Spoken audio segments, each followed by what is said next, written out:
Good morning, everyone. Right? Big wave hello, please. Hello.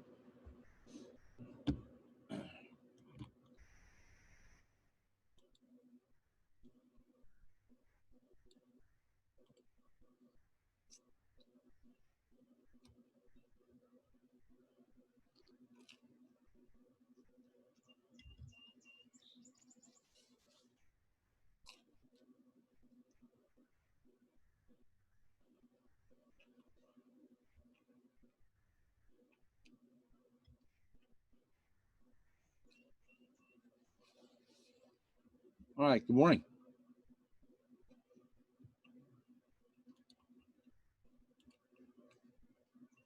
So again, just to give a couple announcements. Obviously, the exam one grades, are in question tools. Those are other grades. There was no scale. I talked about grading yesterday. There's going to be a quiz tomorrow on the binomial. Okay. Everybody had that end of class tomorrow. Probably be a 3 or 4 question quiz, maybe only a 2 question quiz. It won't take that long. And I will start probably, at this point in the course, we will start having these things called key points of the day. So we may have some other little assessments that aren't really graded, but just to kind of keep everybody engaged.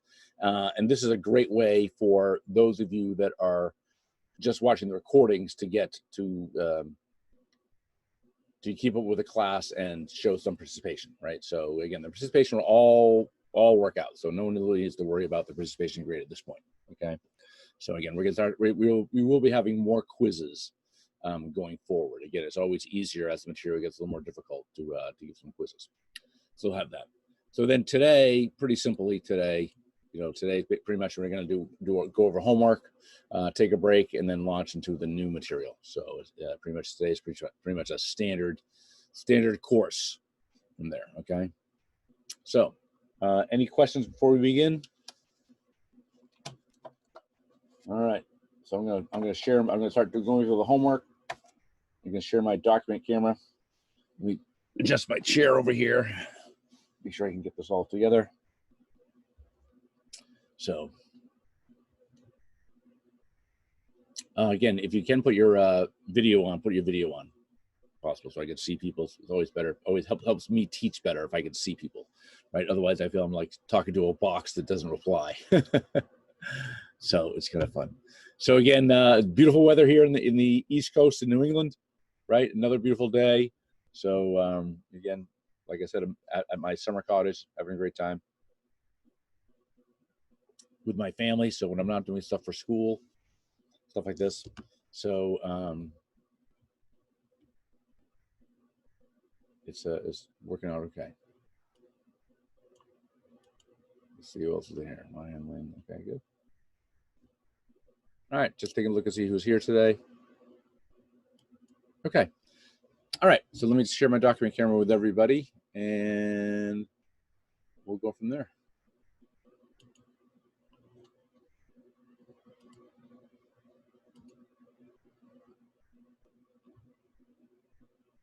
Whoops. There we go. All right, thumbs up. Everybody can hear me, and everybody can see the first homework problem. Okay, thank you. All right, 1 second here.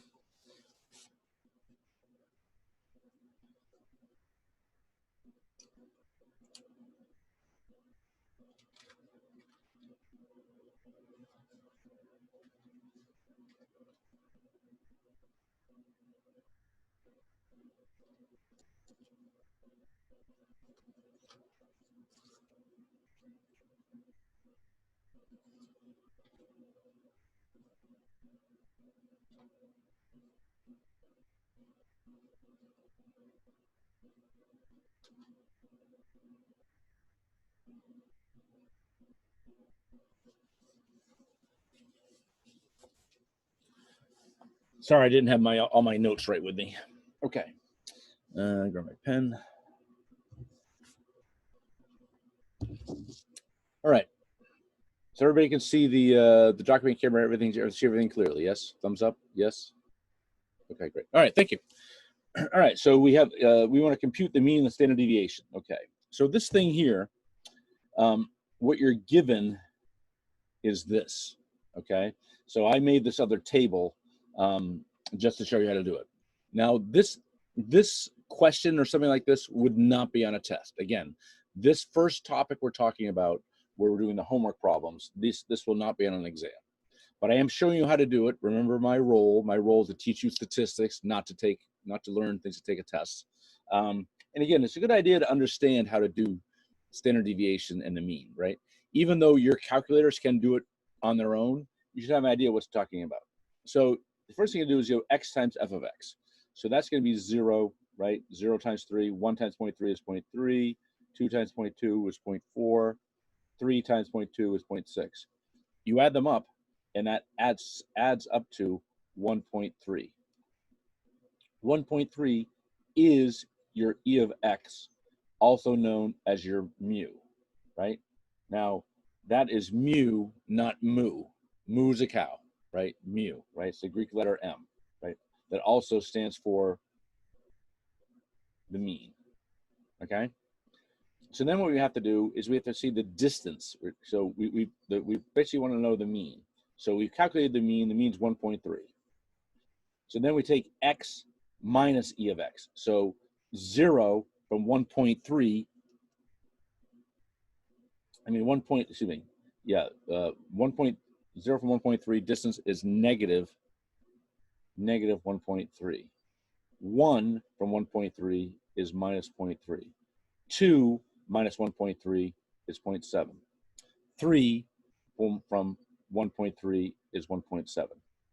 Now remember, as I mentioned, what you have to do is you have to get rid of the negatives because you're measuring distance. So what you always do is then you always square them. So negative 1.3 squared, 1.69. Negative 0.3 squared, 0.09, 0.49, and then 2.89.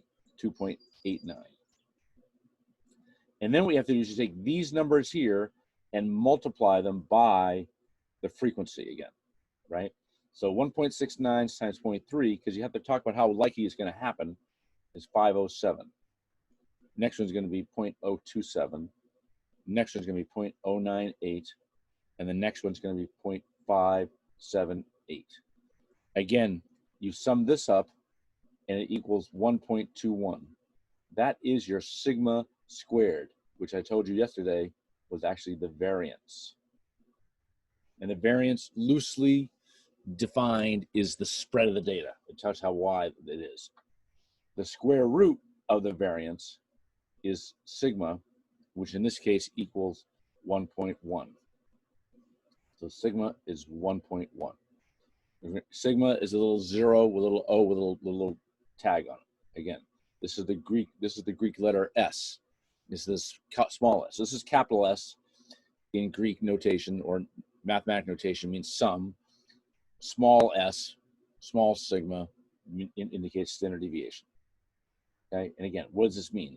It means on average, the average distance the data points are from the mean. So again, so if the mean is roughly 1.3, which is here, they're roughly 1.3 away. And again, that's pretty much pretty true, right? So that's what the measure of the standard deviation is. Again, you'll never need to do this on an exam, right? I'm just showing it to you to have an idea of what it all is. This is the only problem we did. Now, back in the day before calculators were so prevalent, we did have to do problems like this on exams, but we don't do that anymore. Any questions? All right, now people have their cameras on, let's have a nice big wave. Nice big wave, Mr. Parker, very wave. Thank you. Nice big smile. Thank you. Zekwe, thank you. That nice smile there. Okay. Oscar, thank you for coming. All right, so the next one is the 3 tables listed below show random variables and their probabilities. However, only one is a limited probability distribution. Which is it, right? So we got column 1, we've got table 2, and we've got table 3. Somebody unmute yourself and tell me which one of, tell me, don't tell me which one's the right one. Give me one that's wrong and tell me why. Only one. One that's wrong is number 3, because the probabilities don't equal to 1. Why else 3? because there's a negative and that's a big Right. Right. You can't have a negative probability. Okay. Someone else unmute yourself and tell me what other one is the one that's wrong.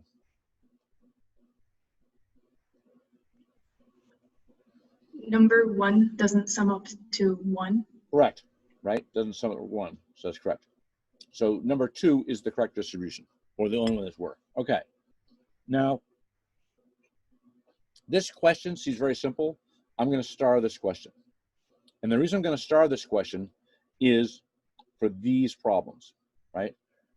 These questions, right? Understanding what the cutoff is, meaning the X, is going to be critical when doing the binomial and the Poisson, right? So using the correct distribution, find the probability that X is exactly 20. Somebody unmute yourself and tell me what that is. What's the answer of exactly 20, looking at this distribution right here? Exactly 20 is... So is it the probability that X equals 20 and then BD 20, 40? It's not a binomial, right? This is just what it is. So it's just what this value is right here. So 0.3. Correct. Again, these questions now are not binomials. So these have to do with the parameters discussion. So 0.3. Oh, okay. What somebody unmute yourself and tell me at least 10. 0.8. Okay. Now here's my question, right? My question is, at least 10 doesn't include 10. Yes or no? Yes. It does.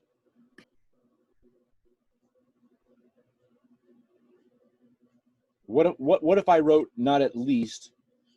What if I said at most? I mean, what if I said more than 10? Does more than 10 include 10? No. So then what would be the answer then?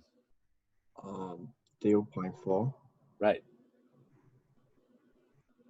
Right. That is the trick. The trick is to understand what it means. If you want at least 10, more than 10, those are not the same questions. And this is what throws students. Again, there are lots of ways for me to say at least or more, right? Could I list them all? No, I can't. No, I can't.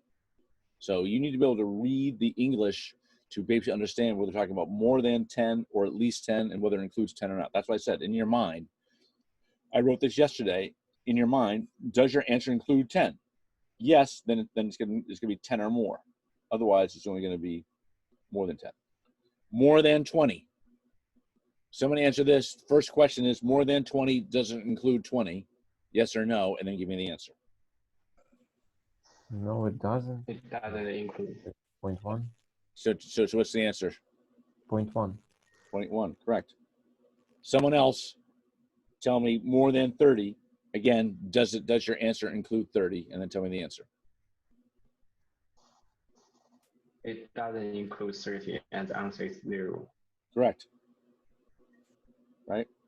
It sounds simple. I get it. It's a simple thing, but this is what throws people off when trying to do these. Again, it's the same principle when talking about the Poisson. Okay, well, today's lecture. So the whole thing, what is that cutoff? All right, good job. Okay.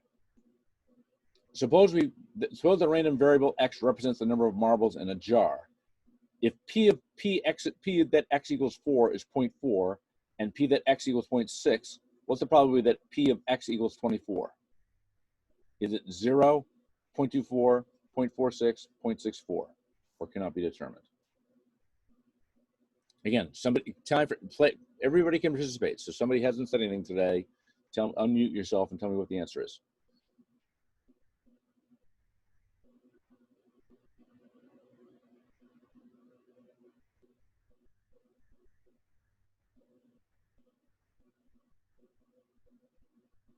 Anyone? Would it be 0? Why? Because there's x would not, because like the probability of x equal to 4 is 0.4, where it doesn't like really multiply. It has the probability of having like it's not, I guess, like it's not how you calculate it. Correct. And also, 0.4 and 0.6 is already collectively exhaustive, right? So, and you know also, it's also mutually exclusive. If there's only 4 marbles in the jar, there cannot also be 6 marbles in the jar. It's either 6 or 4. And because it's collectively exhaustive, mutually exclusive, this has got to be equal to 0. Right? Again, this is not a hard, this problem really is a basic probability problem, but we're trying to show you that, okay, remember, you can't forget what you've learned so far.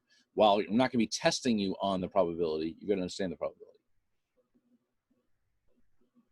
Any questions? Okay. All right. This is a question that deals with theory. Now, in this course, as we get further along, there will be questions that deal with theory. So rather than saying that Tommy went to the store and bought apples, we're going to sit, questions are going to be, okay, if X changes by a negative exponent, right, what does it mean to the coefficient of blank, blah, blah, blah, right? So we're going to theory, okay?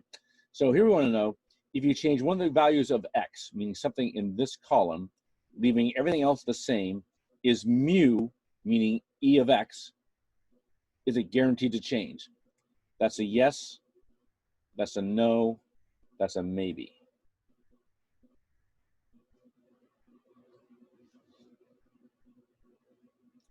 Someone unmute yourself and tell me what that is. I think it's yes. Correct. Why is that? Because you change the sum. Yeah, you change the calculation of mu. Correct. Right. So when you do this and you multiply this, right, and you get this value and sum it up, there is no way for this number not to change. It must change. So the answer is definitely yes. Okay. Part B, again, changing one of these values in the first column, leaving everything else the same, is sigma guaranteed to change?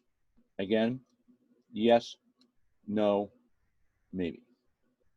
Again, do we say yes or no?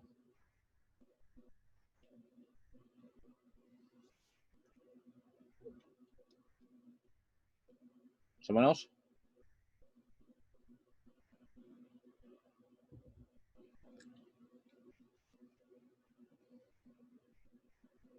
All right, time to start calling on people. Jeremiah, what do you think? Give me a guess, yes or no? Sorry, I was muted. My bad. I said yes. Yes. It's not yes. It's going to be no. All right. The issue is why it doesn't. Again, it may change. It's again guaranteed means always. It will not always change because again, going back to our example here that we just did a minute ago,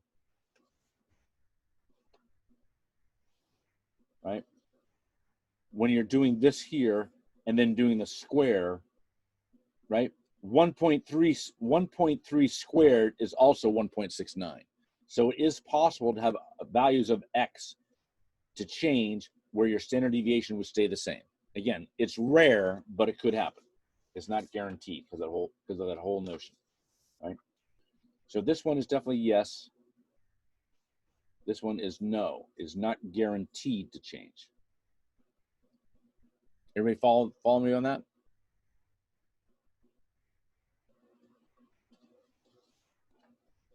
Okay. This question is the last one that deals with this topic. Then we jump to binomial. Okay. Suppose Abigail buys a lottery ticket. The first ticket sold is labeled number 1. However, she doesn't know N, the total number of tickets. Regardless of the value of N, one ticket will be randomly selected from N tickets and for the winning ticket. The prize is $1,000.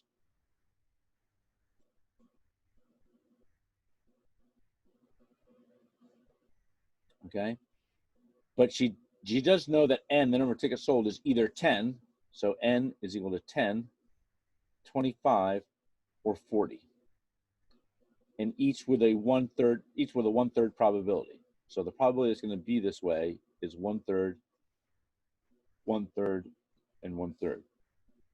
P of N, actually. Okay. What's the expected value of her winnings? Anybody have this answer?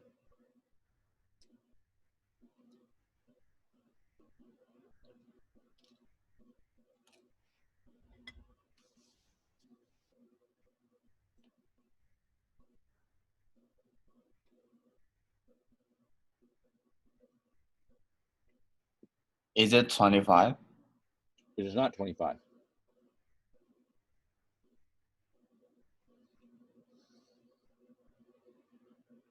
Right? So what you know is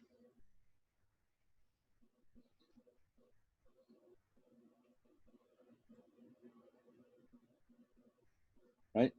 The chance of winning if there's 10 tickets, right, is 0.1. Multiply by that by the 10,000, by the 1,000, how much could you win? $100, right? If there are 25 tickets sold, right, and it's $1,000, so 0.25 times 1,000, that's going to be 0.4. Okay, excuse me, it's going to be $40. If there's 40 tickets sold, right, so the expected value 1/40th times 0.4, excuse me, 1/25. 1/25, sorry, and this is 1/40 times it, 1/40 times 1,000, right? So that's 25, right? So basically, if you take, so this expected return is 100 because it's one tenth of 1,000. This is 1/25th of 1,000. This is 1/40th of 1,000. So you take all these numbers and multiply them by a third. So this ends up being 33.3, right? 40 times a third is like 13.3, right? And then 25, 1/3 of 25 is like 4.1. So then you add all these up, and I believe it's like 52 something. Someone check my math. 52.4, something like that. Someone check my math and let me know what it is. I think 1/3 of 25 is not 4.1. It's 8.25. 8.3, yeah. It's what? 13.3 No, for 1/3 of 25 is what? is Oh, that's right. I have that wrong.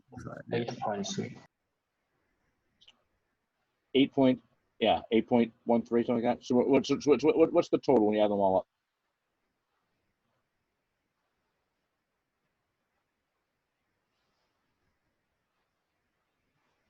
54.73.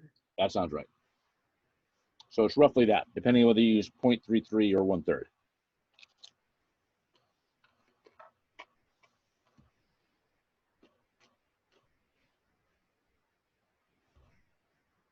Okay, any questions on this one?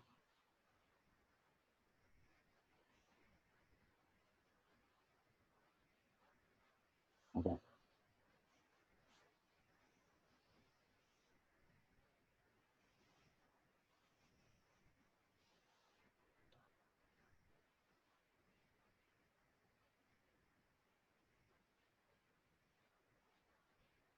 Excuse me, having a sip of my coffee.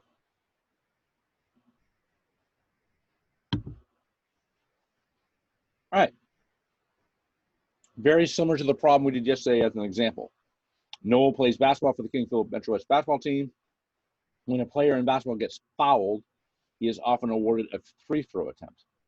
Assume that Noel makes 75%, that's your P, of his free throws, and that each free throw attempt is independent of any prior free throw attempt and take it. If Noel takes 10 free throws, that's your N. What is the probability that he makes? Great. So we know that it is a true-false condition, right? We know that It's independent. We know the p stays constant, right? And we're counting x of n, right? Therefore, we know this is what? A binomial. So again, the word binomial is nowhere in the problem, but because of the way the problem was written, you know it's gonna be a binomial. So what's the probability of getting all 10? Again, today's homework is one of the few where there's a chance for everybody to participate. For all 10, I got 0.056.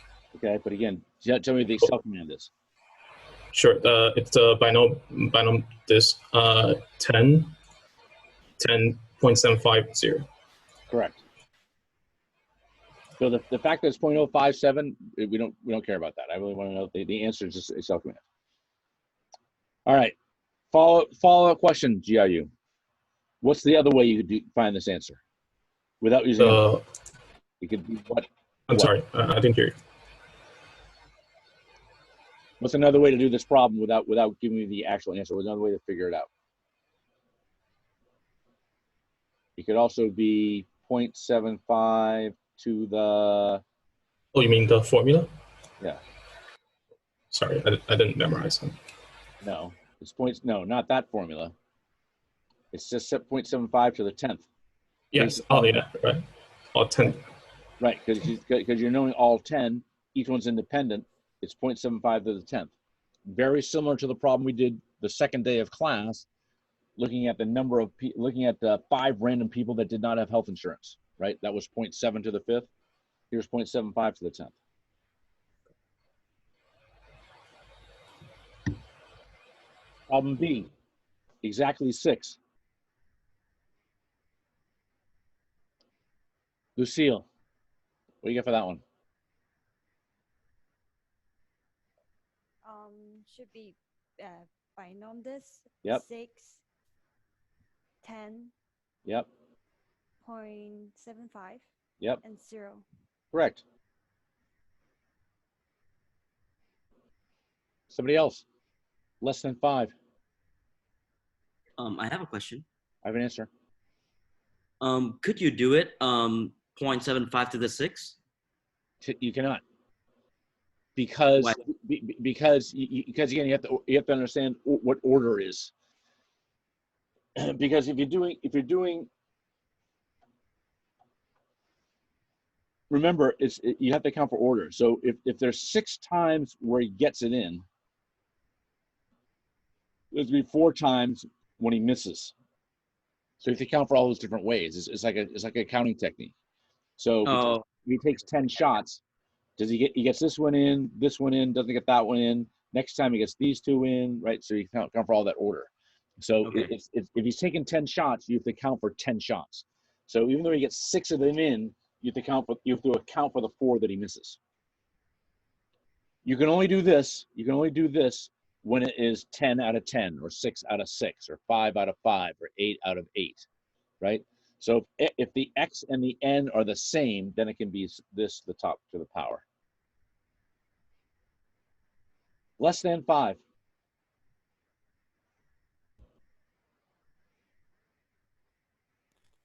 One minus, binom dist of 4, 10.751.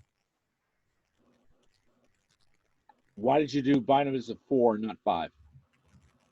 Because you it doesn't include it doesn't include 5, yeah. Correct, right? Again, you always want to ask that in your mind. Does it or does it not include 5? This one is more than 7. Does it include or not include 7? At least 8. Does it include or not include 8? At most 4. Does it include or not include 4? Again, you should always say that to yourself because that will definitely help you. Okay, more than 7. Someone else.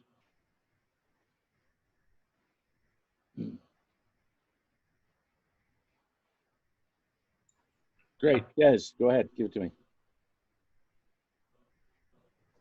1 minus binom dis 7, 10.75 and 1. Correct. Right? More than 7. More than 7 is really 8 or more. So 8 or more, 1 minus 7 or less, right? So if you can phrase it by blank or more, it's 1 minus blank or less, right? 9 or more, 1 minus 8 or less. 13 or more, 1 minus 12 or less. 99 or more, 1 minus 98 or less. 40 or more, 1 minus 39 or less. 53 or more, 1 minus 52 or less. Have we got it? Great. At least 8. It's 1 minus binomial list. Yep. 7, 10, 0.75, 1. Correct. Look at this, will you? Here's 2 questions with the exact same answer. Oh my gosh, isn't that fascinating? Yes, this is my point. There are lots of ways to ask these questions, right? So again, there's not one different way. So D and E have the same number, but they are asked the same way. More than 7 is the same as at least 8. What about at most 4?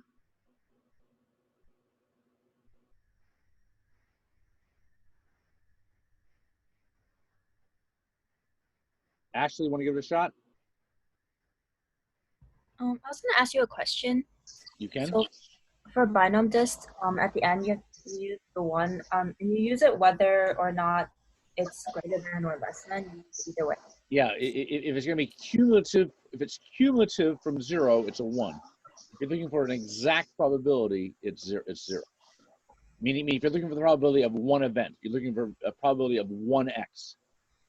Clearly, this is at least 8. That means 9. That means 9, 10, 11. I mean 9 or 10. So it's going to be more than 1. More than 7 again is more than 1 value. So it's definitely going to be 1 at the end. If it's exactly, that's where you use the 0.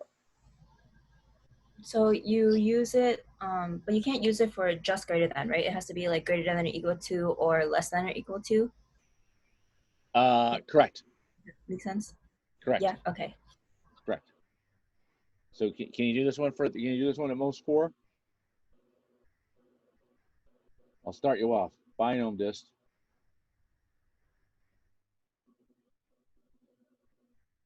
So Ashley, does at most 4 include 4 or not? Not include 4. It Includes 4. Right. So binomial is a 4 out of how many? 10. What's the probability? 0.75, and then 1. Correct. Very good job. Now again, look at this one. This one and this one are the same, right? So less than 5 is the same thing as at most 4, right? Again, I'm starring this problem. Another go again is the point. This part is not really that hard. It's just if you can understand this part, you're not going to be lost.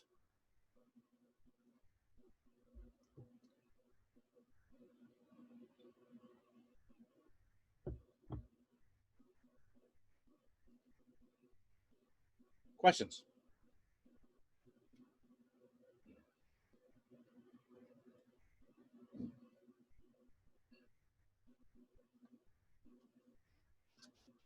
Okay.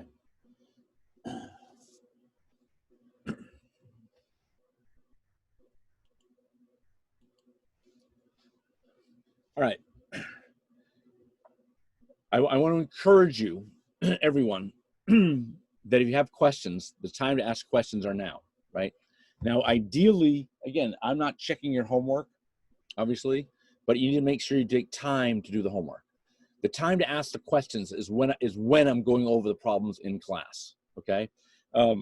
Again, on exam 1, there's 37 people in class, right? 37. As I mentioned, there are probably 5 people that got hundreds. There are probably at least another 5 or 6 that got in the 90s, if not better, right? So, again, a lot of you did really well on the test. Great job. And I mentioned there were some people that not so well, right? There are some people, some grades in the 80s, some 70s, some 60s, some 40s, some, some 50s, some 40s, right? So those grades were low. Now, again, doesn't mean you can't do well in this class, but those are definitely probably lower than you want to get. If you don't understand, you need to ask questions, right? So again, you need to, if some of you, I know for whatever reason, maybe you weren't, you feel shy about asking, you got to ask questions. The time for you to answer the questions while it's fresh in your mind today. Now, again, you can definitely come to office hours. That's fine.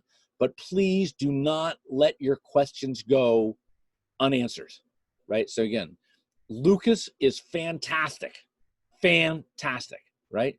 So again, if you can't reach me, you can definitely reach him.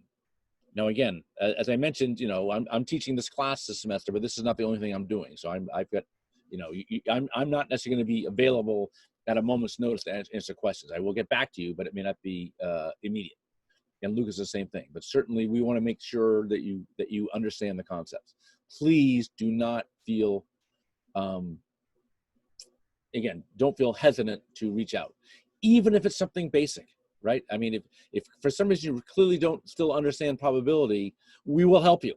Okay? So I want to make sure everybody has that, knows that. Okay? We're not judging anybody, right? So you want to do that. So again, it's going to be all about that, because clearly some of the people that didn't do so well on exam 1, I mean, some people get some questions that were kind of basic that they definitely should have gotten, right? So again, so that tells me, I never heard from you. You clearly didn't understand the topic. You got to seek help.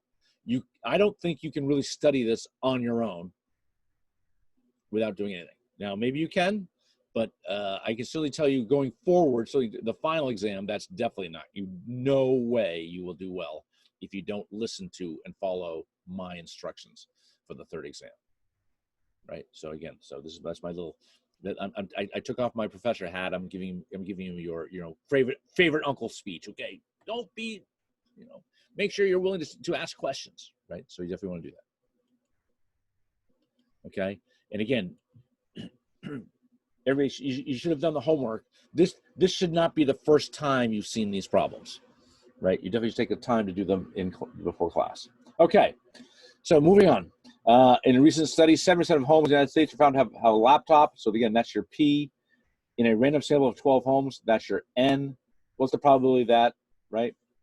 All 12 have a laptop. Now again, when I look at a question, I always go through it whenever I do it, either write down what I know or identify parameters that we have that you need to know to do the problem, right? So clearly, they have a laptop. So they have a laptop or know of a laptop. That's a true-false condition, right? It certainly is independent, because whether or not your neighbor has a laptop has nothing to do with whether you have a laptop, right? So it's clearly independent. Your P is known, right, as 0.7, and you know that it's certainly it's constant, meaning it's 0.7 for every household, okay?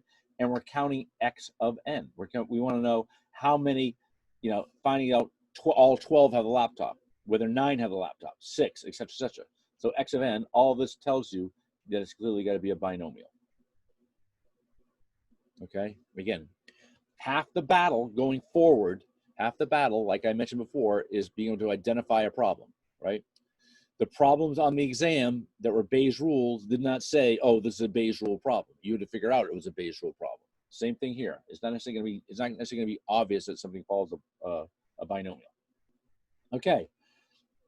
Back for everyone. Again, we have a small class today, so everybody can answer multiple times. What's the probability all 12 have a laptop? Binom dist. Sorry. Yep, binom dist.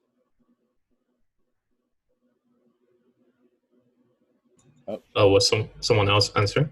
No, go ahead. Oh, someone else? 12, 0.7, and 0. Correct. Also, 0.7 to the power of 12. Very good. Exactly right. Right? That's the other way you can do it. Okay. How about only 9 have a laptop? Maybe binom dist. 9, 12, 27, and 0. Correct. How about at least 6 have a laptop?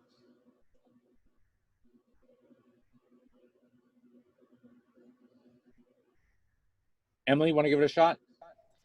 Would it be 1 minus binom dist 6, 12, 0.7, 1? Okay. Now you asked me, would it be? So my question is it or is it not? Yes. Okay. So tell me, why did you do 6 and not 7? Because you're including 6 in that. Right. So no, but at least 6 is 6 or more, is it not? Yes. So 6 or more is 1 minus. Oh, 5. Right, Oh, okay. right. 6 or more is 1 minus 5 or less. So again, so if it was more than 6, then it would be 1 minus binomial is 612.71. But at least 6 is 6 or more. Again, like I said, every problem you need to put it in that phrase. If it's greater than, if it's more than blank, 1 minus blank minus 1. How about more than 8 have a laptop? Emily, you're still in the hot seat. Get this one right. More than 8 doesn't include 8. Yes. No, more than 8. Oh, fuck. Oops, sorry. Technical difficulties. So Yes. again, so think about it. But again, more than 8. So in other words, think if you tell me, hey Emily, how many slices of pizza I want? I want more than 3. If I give you 3, are you satisfied? No. Like, no, I wanted more. Gosh darn it, feed me. Right? So more than 8 is going to be 9 or more. So therefore, it's 1 minus binomial dist. Complete this. 1 minus binomial dist. Is it 8 or 9? 9.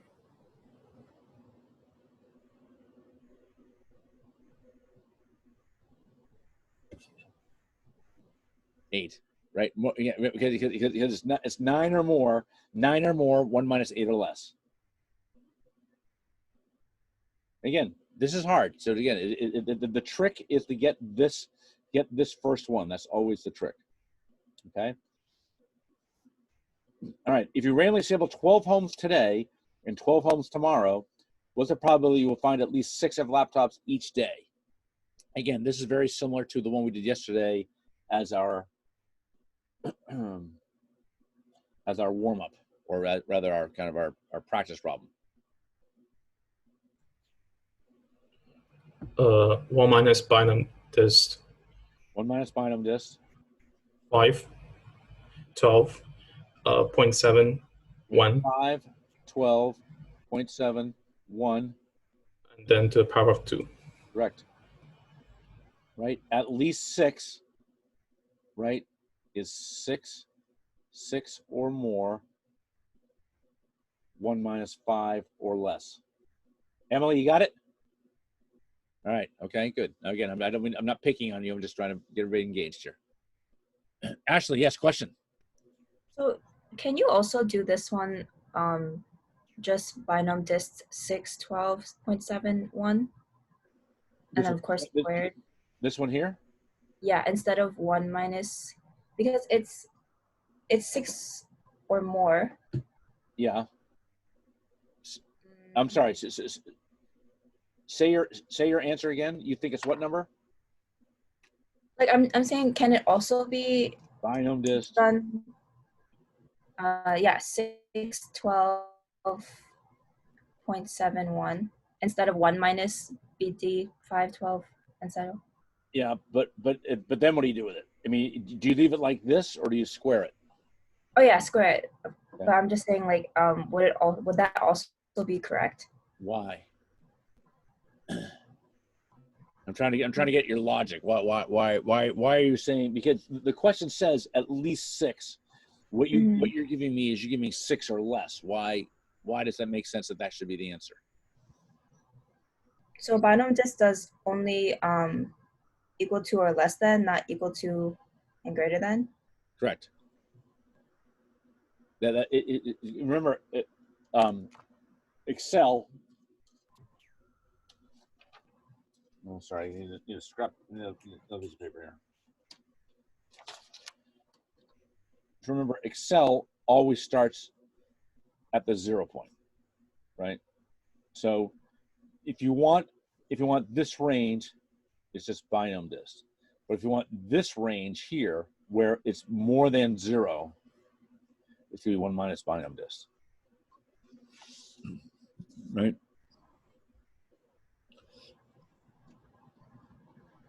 So for instance, let's say I'm going to say we're not going to talk about binomials. Let's say probably getting a 1, a 2, a 3, a 4, a 5, a 6, a 7, or an 8. right? Let's do a 9 or a 10. So if this is 0.1, 0.1, 0.1, 0.1, 0.1, all the way through, right? To get more than 4, it's clearly going to be 0.1, you know, to the 7th or something. Whereas 3 or less is only 0.13 occurrences. You can't, what you're doing here, it clearly cannot be this because it's going to be greater than 6. These are not like complements, right? If I was doing, I'm trying to think of a good way to explain this. If this answer here was like 0.5 and this answer here was 0.5, then you could do it. But the binomial is not a uniform distribution. Okay, does that make sense? Because I'm just going off like the PowerPoint that you gave us in the book, and where it says binomial this x and p1 equals p result is x is greater than or equal to whatever number you give it. Yes, but again, if it's 1 minus, at least 6 is definitely 1 minus binomial disk. This what you wrote here is 6 or less. It's not 6 or less. It's at least 6. Okay, got it? That's fine. Questions are great. Please do not be bashful about questions. Okay, everybody good? So, Professor. Yes. Yeah, Professor. Can we do this question with binomial disk 7, 12, 0.25, 1 square? Binomial disk 7, 12. 7, 12, 0.25.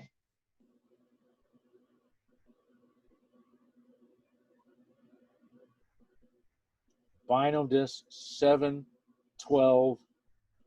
What's next? 0.25. Like 0.25. Yeah, 25. And 1? 1, yeah. And then not squared? Squared? Square, yeah. You're close. But if this is 0.7, this is going to be 0.330. Right? Yes, not bad. Yes, you can kind of get to that. Which leads me, again, Oscar's question really has to do with the next problem. This problem here, I will star twice. Okay? Suppose that 55% of all people prefer Coca-Cola to Pepsi. If we random sample 400 people, what's the probability that the majority of respondents indicate a preference for Pepsi Cola? Assuming each person's opinion is independent of each other's opinion. Right? So again, 55% of all people prefer Coca-Cola, right? So preference, probability of Pepsi is 0.55. Probability of Coke is 0.45. Now again, for this problem to work, you can't say people don't prefer either. It's again a binomial. A binomial must be a true-false condition. So by default, if they don't like Pepsi, they have to like Coke, and vice versa, right? So there is no option for saying I don't like either or I like both, right? So what we want to say is, what's the probability? You're sampling 400 people. What's the probability that the majority of respondents indicate a preference for Pepsi? This is a tough problem. Professor, are the probabilities switched? Nope. Oh, I'm sorry. Coke. Thank you. Sorry about that. Professor, I got a question. In this question, when they mentioned the majority of respondents, that means it's taking us like at least 200? Correct. Okay. So if that's at least 200, should it be binomial disk 199, 400.55, and 1?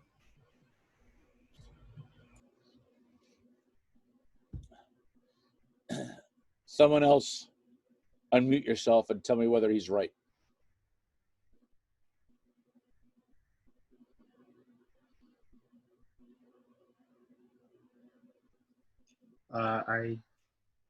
I dissent. I don't think Yeah, he is. Okay, so how do you want to change his answer?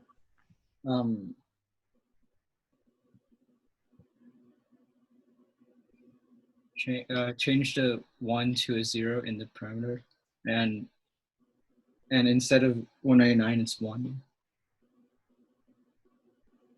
Instead of 199, it's 1?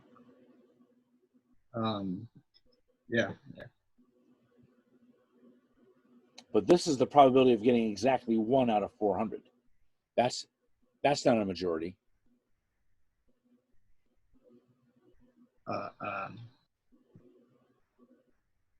So it'd be 201, right, for 499. 201. Mm-hmm. Okay. But we're looking for a majority. Aren't you giving from here? You're giving me 201 or less. Hmm.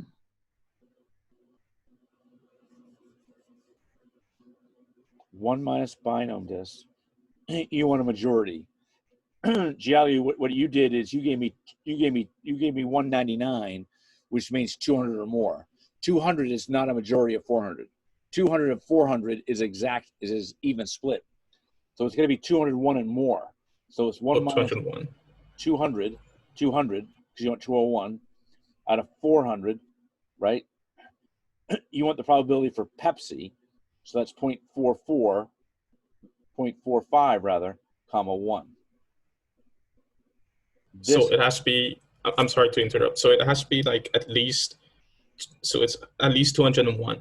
Right, because 200 is an even split. Got it. So to be a majority, it's gonna be 201 or more.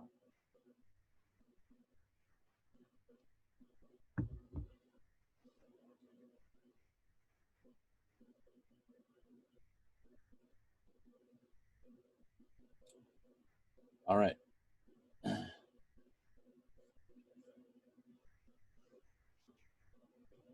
You've heard me say many times in this class, do you understand what it means? The other thing that I'm going to say frequently, and I use my German accent when I say it, is was ist the other way? What's the other way you could do this problem using a binomial disk?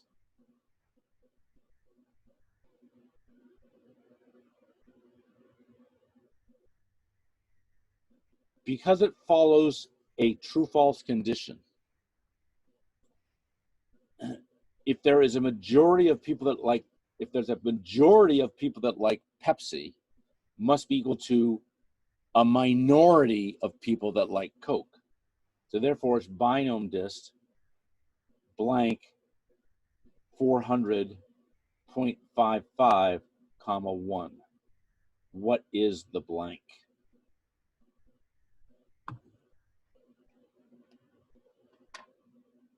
Is it 201? Not 201. Because again, 201 would be 201 or less.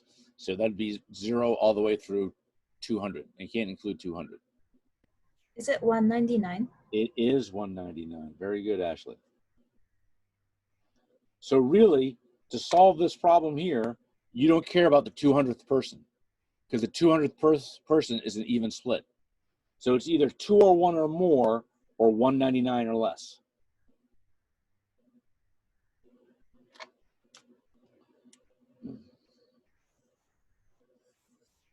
Right? Either answer is correct.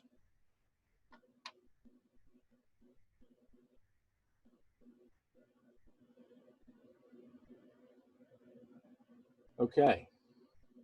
Now I'm going to blow your mind. We're going to go back to the previous problem.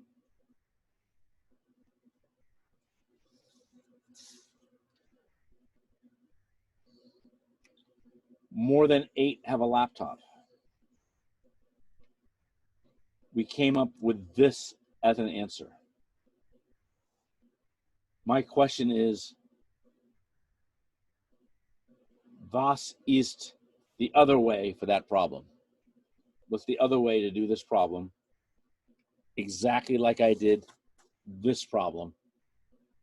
What is the other way, the other binomial you could do that would give you the same answer? And Oscar, you were on the right track when you did it your way.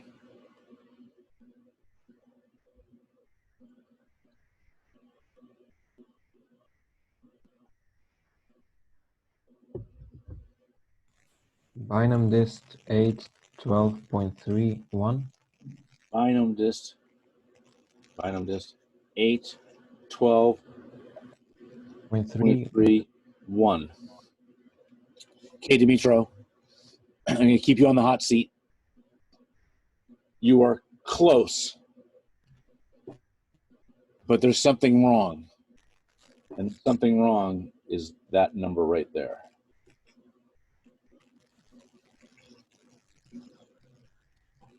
So it's 8 or less people that do not have a laptop. But is that right?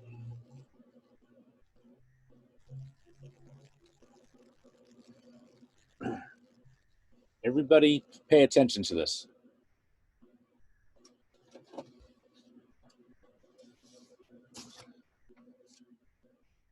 The chance that you have a laptop is 0.7. Therefore, the chance, probability of a laptop is 0.7. Probability that you do not have a laptop is 0.3, right? Okay. We know our N is 12. We know it's independent. And we know it's a true-false condition. So, more than 8, right? Translation, 9 or more. So that means over here, you got person 1, you got 1 person, 2 person, 3 person, 4 person, 5 person, 6 person, 7 person, 8 person, 9 person. These all have a laptop. So therefore, people that don't have a laptop, if there's 9 over here, how many over here? There's 3 people, right? Because the total is going to equal 12. So therefore, this one is going to be 1 minus binom dist of 8, 12.71. That's the same thing. If it's 9 people having a laptop, it's the same thing as 3 people not having a laptop. So then the otherwise it's binom dist of 3 out of 12.3, 1.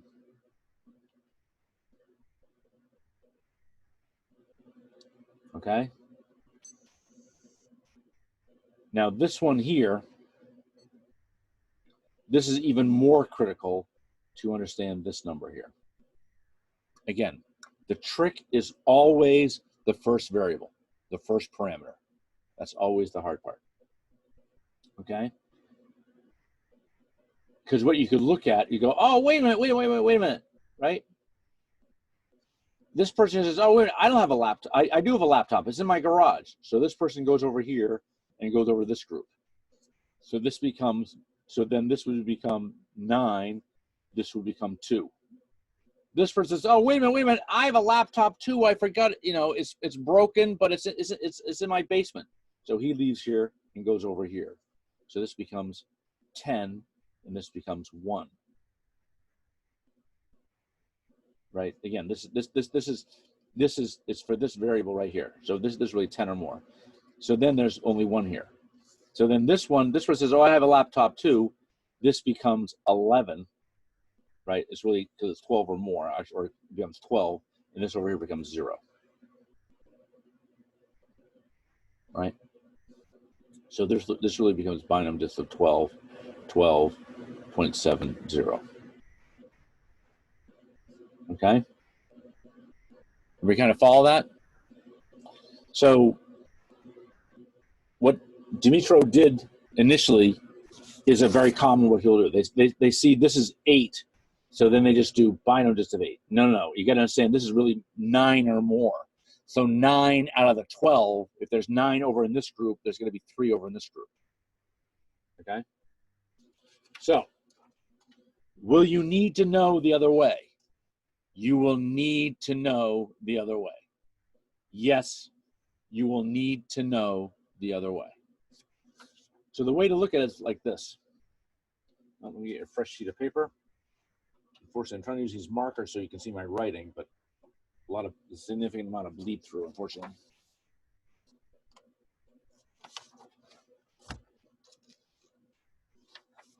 Right? So if you're doing something the other way, if this is binomial dist, and I'm making this up, if this is binomial dist, if this is 6 out of 13, this is 0.35, comma 1, right? The other way, there are three things you look at. This, and this. Okay? So the other way, so if this is binomial dist, the other way is definitely going to be 1 minus binomial dist. Right? And then you know it's definitely going to be 13 again. You know it's definitely going to be 1. It's going to be, this is a complement, so this is going to be 0.65. So this one here, this is easy. This one here is the hard one. This is saying binary, this is 6 or less. So if there's 6 over here out of 13, then how many are over here?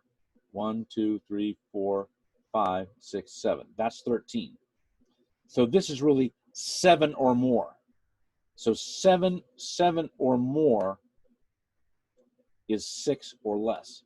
So it's 1 minus binomial of 6. This one, I just so happened to choose the value where it was very similar to what Dimitro tried to do, right? Now again, if you start off with 1 minus binomial dist, then you get back into the binomial dist one. This is a subtlety about the binomial, is to understand there are actual multiple ways to do a problem. There is not just one command to give you the answer. Again, the way we've been doing the answers is the most conventional way, but it's not the only way.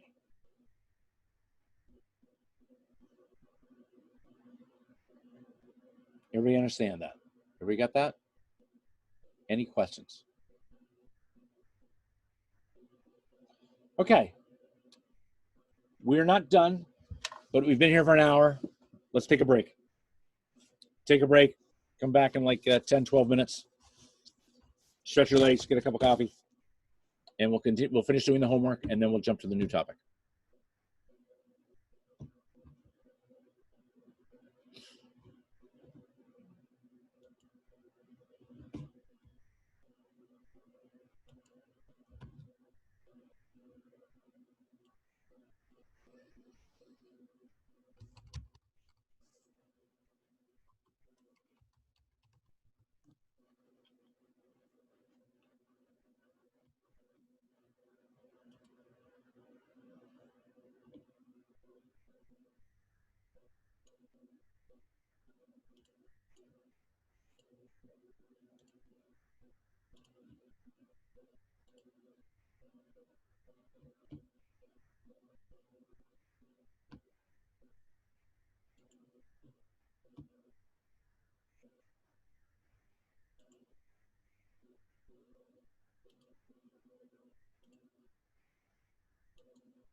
Welcome back, everyone.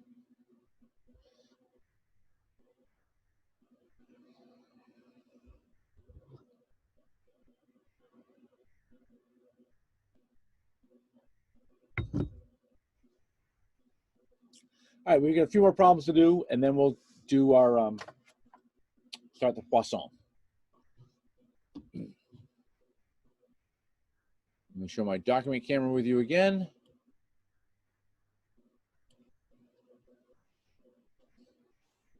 Okay.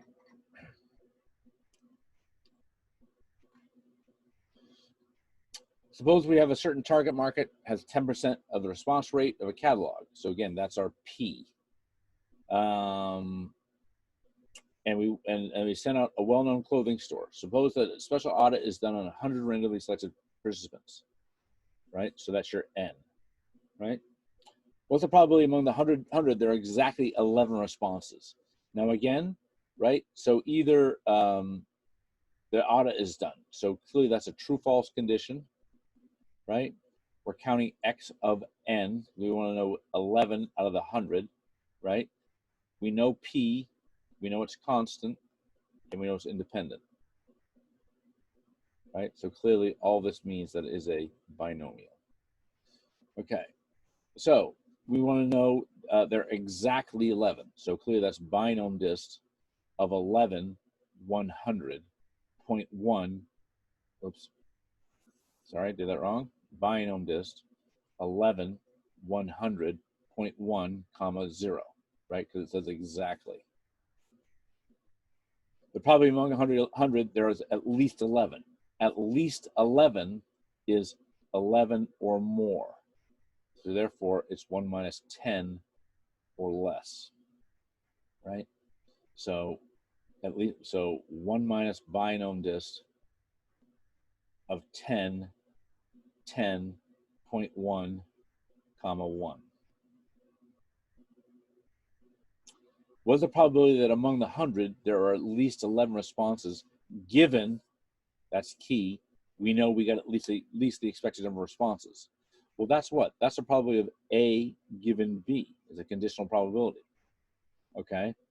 So the probability of at least 11 responses, that's 1 minus binom dist, it's the same problem up here, 1 minus binom dist of 10, 100.11, given we get at least the expected number. Well, the expected number is what? Is 100 times 0.1 is 10. So we want 10 or more, which is what? 1 minus 9 or less. So therefore, the denominator is 1 minus binom dist of 9, 100.11. Right? So this whole thing is the answer.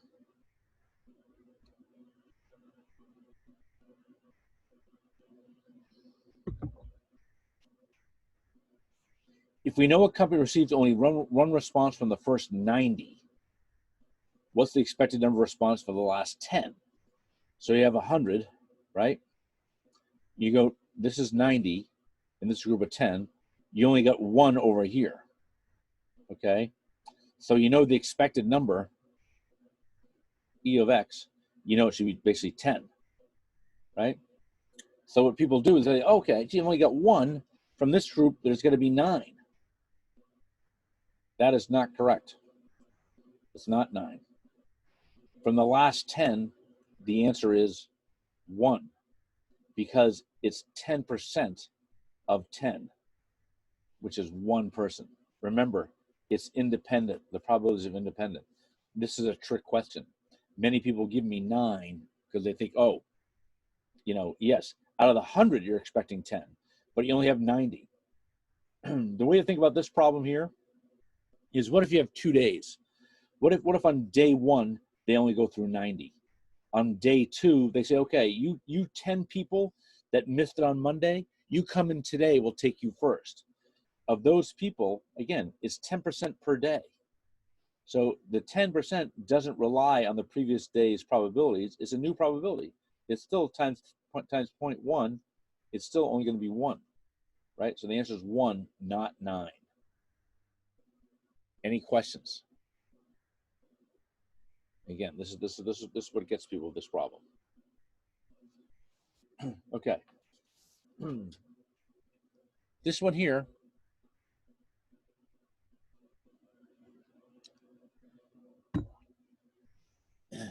I have a visitor. Sorry. We have a little puppy dog with us, and the puppy dog just came to the room to say hello. So, excuse me. Okay. This is a little more complicated problem, okay? So what we have is, let's see what we have. NOAA tests and inspects several batches of products per month. Each batch has 1,000 items in it, so that's a capital N, and each item is classified as either defective or good. So defective or good is the same thing as a true-false condition.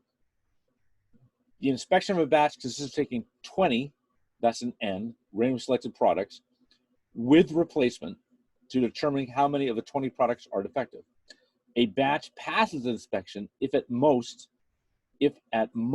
one of the 20, right? So that's 1. That's going to be your X, right? And your 20 is N, are defective. If Sam inspects 15 batches, well, wait a minute, that's another N. Boy, we got a lot of N's here, don't we, right? In a given month. And if the probability that a given product is defective is 0.02, that's your P. What's the probability of at least 14 of 15? Again, that's X of N. Wow. Sounds complicated. Well, really what we have is, this is a nested Excel command. This is going to be a binom dist within a binom dist. Okay? So what do we have here? So we look at this. So this 1,000, this really isn't important to the problem, right? We want to know, we're going to take 20, and then here we get those things, we're taking 14 out of 15. Okay. So what we have is, we're taking batches. We're taking one batch, another batch, another batch, another batch. We're doing that 15 times. And then within that batch, we're trying to see whether that 20 of them, one of the 20 is good. So really what we're going to do then, at least 14. At least 14 is 14 or more. Translation, 1 minus 13 or less. So 1 minus binom dist of 13 out of 15, and then, so that's the batch, and each batch is of 20 with a probability of 0.02. So at most 1. So then that's binom dist of 1 out of the 20 with a chance of being defective is 0.02, 1, and then comma, at least 13, that's going to be 1 at the end. So the issue here, this, what I've underlined, is really the P in a binomial. So a probability can be a distribution. So this is a nested Excel command. It's an Excel command with an Excel command. So the answer is 1 minus binom dist, 13 out of 15. That's 14 out of 15 batches. And then each batch is a batch of 20. And basically, at most, 1 is defective. So binom dist of 1, right? Because it's 0 or 1. 0.02 is the probability that it's going to be defective. 1, and then 1, right? So this thing right here is the P that's in your Excel command.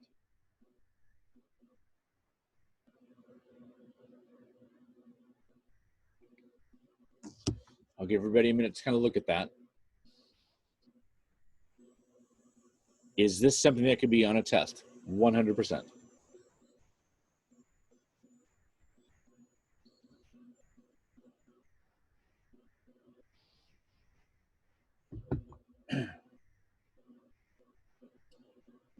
If we have time, I'm going to show you another one. That's a fun problem. It's basically a binom dist within a binom dist within a binom dist within a binom dist. Woo! Look at that one. You 4 binom dists. So again, we won't do that today. But if I have time, is that going to be on the exam as well?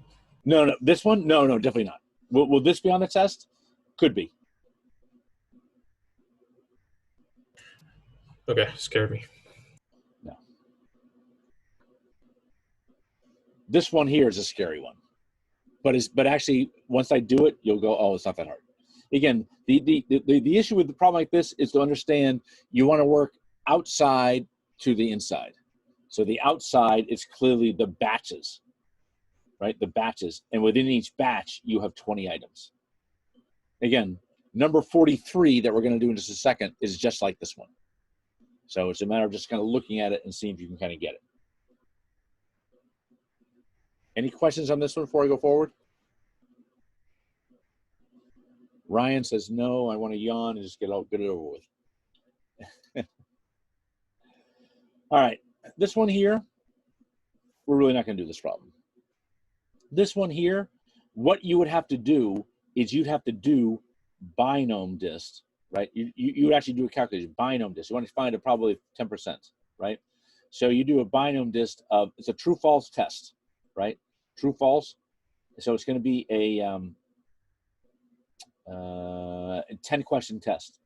So it's basically you would do 0, 10, 0.50, right? And then do binomial dist of 1, 10, 0.5, 1. You would do this several times, and then find the answer by doing it. I don't want to take time doing this because this is not going to be on the test. This is a little different of knowing how to do the binomial, but it's not important to know for what we're going to talk about. So we're going to skip this problem. If I have more time and I can actually explain it another day, I will, but it's not crucial that I go over this today. This one here is a starred problem. That's a good one to know. Teacher gave her students a multiple choice exam consisting of 10 questions. So there's your N. Each question having 5 multiple choice answers, right? Fiona, a student in the class, has determined she needs to get 8 out of 10. So 8 of 10 correct to receive a B, at least a B in the course. Fiona has also determined that she has an 80% chance, that's your P, of getting the question correct. So the fact that it's 5 multiple choice answers doesn't really factor into this. We don't know it's 80%. Either she gets it correct or doesn't get it correct, right? So that's a true-false condition. And each question is independent. Good. So how she does on one question is irrelevant how she does on a prior question. When Fiona saw her teacher later that day in the hallway, she asked her teacher what she scored on the exam, also called a drive-by. The teacher replied she does not remember the exact score, but she does remember that she definitely passed the exam. If passing is getting at least 6, right, that's another X of N. What's the probability that Fiona will get at least a B of the course? So that's the probability of at least a B given at least pass.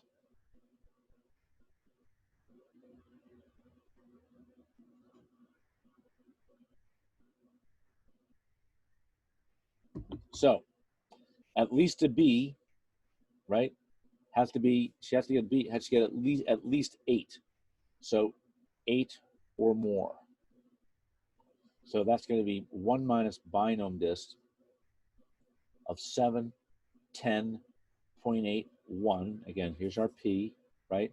There's 10 questions on the test. She's going to get at least 8. So 1 is 7. Given, again, it's the probability of A given B, which is what this is up here, right? Knowing that she at least pass is 1 minus binomial dist. She has to get at least 6. So at least 6 is 6 or more. 1 minus what? 5 or less. 10.81. This whole thing is the answer.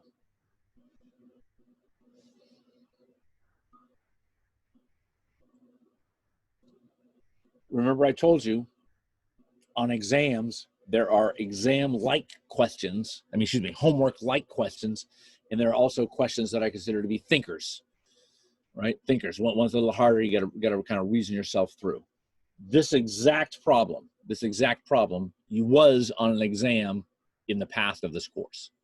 Will you ever see this again? No, you will never, ever, ever, ever see a question on an exam that is exactly like a homework problem, ever. Also remember, those people that are zooming in, remember none of the above or cannot tell for multiple choice will never be an answer. There are several people that chose those as answers on exam 1. Never, ever.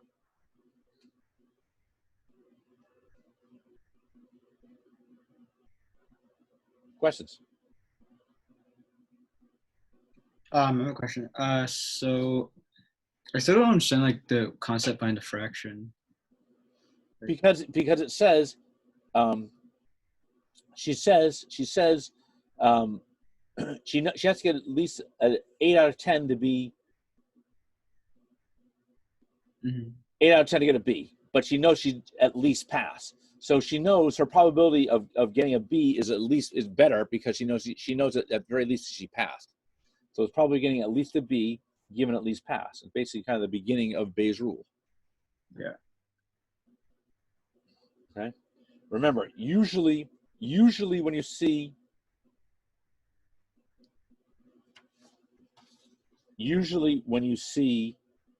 probability of A given B, it's almost always A over B. Not always, but many times it is. So again, in this case, this is getting at least a B. This is at least pass. So A over B. Getting at least a B, given at least she passed. Okay. Okay, last problem for today. American Razor Company randomly sets of 100 razor blades. That's your big N. A set is deemed to be acceptable if at least 98 of 100, right? So that's your X of N, right? Pass the sharpness test. The sharpness test clearly is true, false, right? You're gonna have a P, right? The probability of passing a test is 0.99. There's your P, right? It's going to be consistent or constant, right? It's definitely going to be independent, right? And each blade is considered independent of each other blade. If American Razor Company tests 50 sets of blades, again, that's like getting batches. What's the probability that at least 49 of the 50 are acceptable? So again, you've got 40 of 50 sets, and within each set consists of 100, right? So this is going to be the bigger spread. The 100 is going to be the smaller spread. So the bigger spread is always the outside. So at least 49. At least 49 is 49 or more. Translation 1 minus 48 or less. At least 98 of 100, that's 98 or more. Translation 97 or less. Okay, let's do this one first. So 1 minus binom dis, 48 out of 50. And again, the P is going to be this binom dis. So again, at least 98. 1 minus binom dis of 97 out of 100. The pass rate is 0.99, comma 1, and then comma 1. So again, this here is the P from the binomial.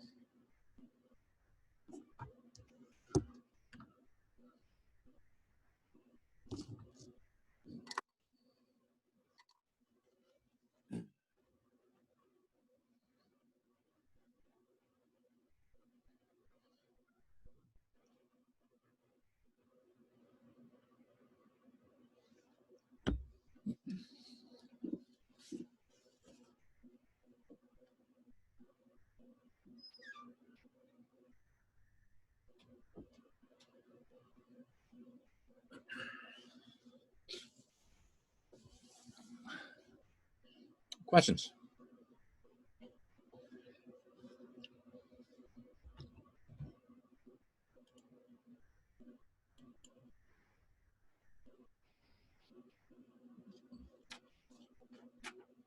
Hi, everyone. Big Wave, hello again. Big Wave. Thank you all. Again, thank you all for coming, spending your day with me. I appreciate it. Again, I hope you think things are going well. I think you're doing very good. A lot of the questions I'm getting are great questions. Okay, so again, you saw some of the examples. Again, studying in this class, getting, people want to know how to prepare themselves and be better about getting ready for exams. The first thing you can do for exam 1 and all the other exams, but clearly some people didn't do well in exam 1 because they did not read the question. Read the question carefully, okay? And the second thing is you need to know a better way to study. Remember, just because I'm not collecting homework doesn't mean you don't do the homework. You need to do the homework prior to class, right? And for those of you that are watching the recordings, it is not meant for you to watch the recordings over the weekend. Every day, you should be watching the recordings as they are done. For those of you here watching this right now, attending this session, if you feel that you want to watch the recordings and repeat, it should be done today, not tomorrow, right? Should, you know, keep repeating it while, or reviewing it while it's fresh in your mind. Okay, so the idea is you do homework last night. We went over homework right now. Clearly, some of them you got right, some of you did not get right. The ones you didn't get right, you should go through and look at them. Again, I went through them. You should go through and try to discern and make sense of what you did wrong, where the mistake was. And then that's how you learn stuff. Now, again, you could change some things, right? So in the last problem we did about the American Razor Company, where it said, you know, it was at least 48 out of 50 sets. Change that 48 to be 46 and see if you can do it, right? Again, you can change one variable at a time and redo it. Okay. And again, if you want to set up, if you want help getting together with a study buddy or a study group, I will set that up for you. So if you want to email me and be in a study group or get some study partners, I'll see if I can arrange some study groups for you. Again, that's always great ideas, right? So I think, you know, you're actually doing the homework essentially twice. So tonight before tomorrow's class, you should be reviewing this binomial homework. Then do the Poisson homework, right? Now, it's going to be even more crucial as we go forward, because tomorrow is the granddaddy. Tomorrow we talk about the normal distribution. Tomorrow, after tomorrow, every day will definitely build on the prior day's topic, right? So you're going to use some knowledge, right? So again, when we did probability, talk about Bayes' rule. To understand Bayes' rule, you did not have to understand a lot of stuff about probability. To do counting techniques, didn't really have to understand so much about Bayes' rule. From now on, you will, right? So we're going to do the normal curve tomorrow. Then we talk about sampling. To understand sampling, you better make sure you understand the normal curve, right? And then we're going to do confidence intervals. Confidence intervals, you better understand that, understand sampling and normal curves, right, for next week. So again, so everything's going to build. So it's very important that you keep up with the material. Okay. So again, I'm giving a lot of lecturing today, but I'm trying to help you. I want you to do well. It makes me very happy when people do well in my class. All right. So what I want to do now is I want to bring up the PowerPoint for today, which is the Poisson.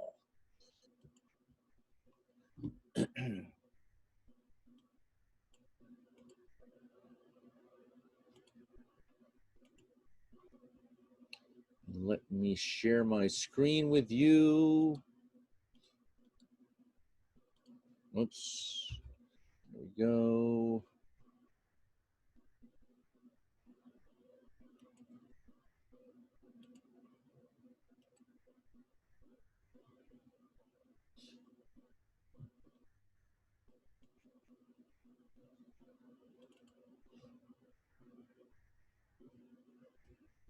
Okay, thumbs up. Everybody can see the title page for this PowerPoint. Great, thank you, thank you. Okay. So as I mentioned, the Poisson is another type of distribution, but it has some of the same characteristics as the binomial. Okay. Let me back out of this for a second. Let me share. Excuse me. Sorry. Let me share my screen. Okay. So what we have is the binomial, right, is x of n, and x is definitely an integer, right? Because you want to know how many, if Timmy's going to make 10 baskets, you want to know if 10 razors are going to be normal. So therefore, if you actually graph the distribution, here's 0, here's 1, here's 2, here's 3, here's 4, here's 5, etc. It would look like this.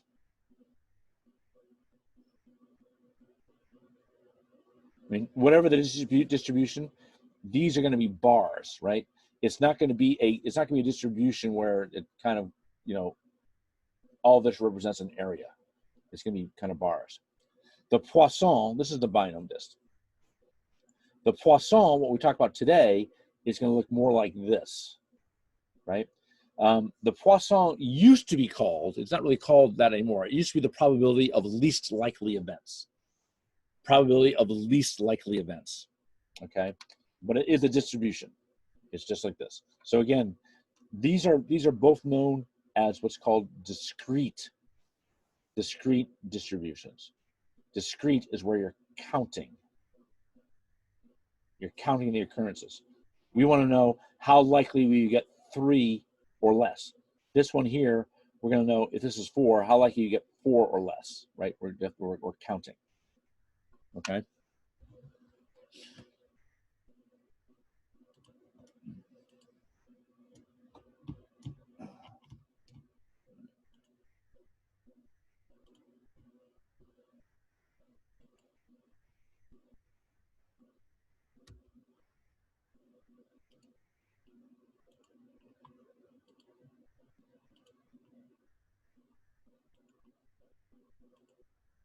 Okay, everybody see the title page again? Thumbs up. Thank you. Okay, all right. So here what you have is a mathematical formula for the probability of getting X events where X is an integer, okay? And here what we have, now this PowerPoint's done a little differently. This says F, this is the function of the Poisson where you're given a lambda. Lambda is L. We really mean mu. We really mean the mean, right? And in this course, if you see this on a quiz or an exam, we are going to use mu. We do not use this symbol of lambda. Okay, we use mu. Okay, now the thing is, with the Poisson distribution, the Poisson distribution is a naturally occurring distribution. It occurs naturally, okay? Usually it refers to the rate of something. So if you see of all these bullets that are on the PowerPoint in front of you, they all have something in common. The thing in common is they have this word per, right? The number of flat tires per time period, the number of phone calls per time period, the number of breakdowns per time period or per mile, the number of scratches per surface area, the number of ambulance service calls per time period, and stuff like that. So again, it's a naturally occurring distribution. So really what you have to do, if you are suspicious that something is a Poisson distribution, you really need to test whether it's a Poisson distribution. Again, we're not going to talk about that till later in the semester. For our problems that we're going to be doing for homework tonight, we are telling you, A, blank is Poisson distributed, right? So basically, we're assuming someone else has already done the test to validate that something does follow a Poisson distribution, okay? And again, it's naturally occurring, right? You cannot make it be a Poisson distribution, right? Nothing you can do about it. But again, typically, it tends to be something that is, again, the P or the rate is definitely usually pretty small, okay? All right, so again, so the average of the number of trials is lambda, or called the mu, okay? So now again, here's the formula. You'll never need to know this formula, but essentially, again, this is the function slash P, the function of the Poisson. It has to do with X, given that you know the mu or the lambda, right? And it's E, which is the margin of error, we'll talk about it later, that's the component, to the negative mu or negative lambda, lambda to the X divided by X factorial. Again, it's another, it's kind of a variation of the combination and permutation stuff. That is from any real world process. If you specify the average number of events, you can figure out what it is. Then the proportion of time to X, then X, the number of events comes out to be 0 and 1 equals this function.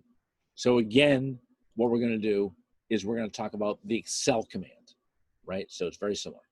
Now, the Poisson is a little bit different in the binomial, because again, if you look at what I'm circling with the laser pointer, you see what?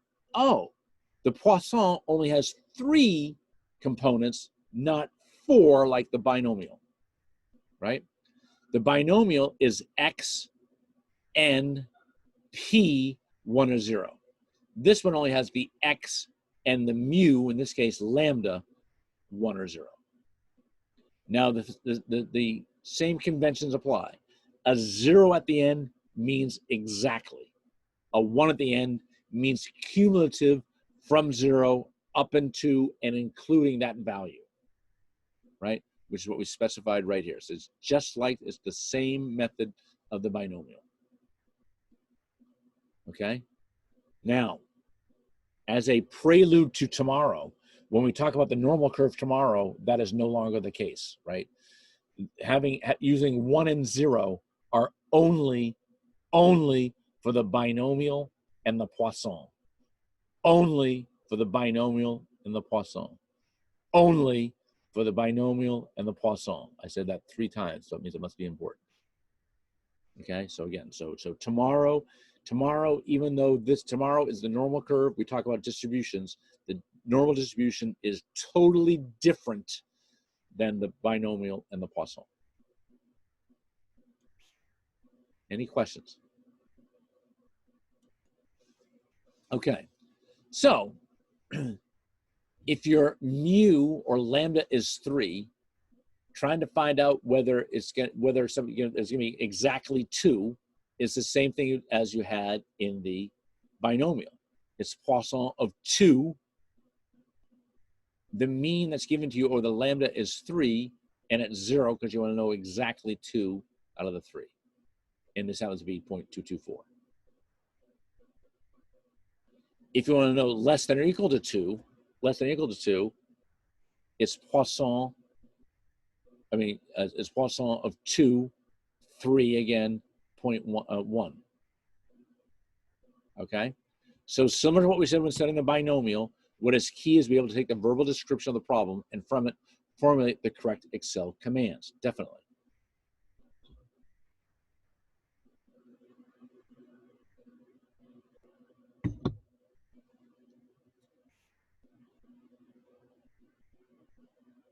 Okay.